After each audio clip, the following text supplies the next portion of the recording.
ఓయ్, ఇమాజిన్ నువ్వు ఒక గేమ్ ఆడుతున్నావు, ఫుట్బాల్ ఆర్ సంథింగ్. నీ టీమ్ ఆల్మోస్ట్ విన్ అయిపోతుంది and you just need one last kick. కానీ అదే టైంకి నువ్వు బై మిస్టేక్ కింద పడిపోయావు. గట్టిగా దెబ్బ తగిలింది, బట్ అది సెట్ చేసుకుని చూసేంత టైం లేదు. ఇమీడియట్లీ లేచావు, కొట్టావు, నువ్వు విన్ అయిపోయావు. అందరు నేను భుజం మీద ఎత్తుకొని తిప్పారు.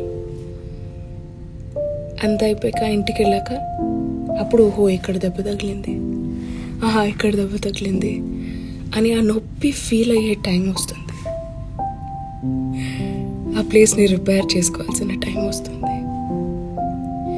యూసీ, జీవితంలో చాలా సక్సెస్ఫుల్ అయిన వాళ్ళు కొంతమందిని జీవితంలోంచి కట్ చేసేస్తారు సక్సెస్ఫుల్ అయ్యాక.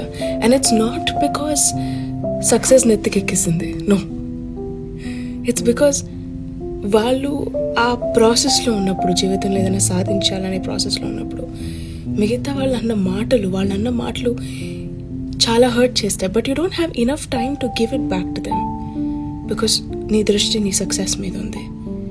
సక్సెస్ఫుల్ అయిపోయాక వాళ్ళన్న మాటలని మళ్ళీ గుర్తుకొచ్చి వాళ్ళొద్దు ఇంకా లైఫ్లో అని అనిపిస్తుంది. So don't be afraid to cut off people who are not good for you, who didn't do you any good in life. Just wanted to say it.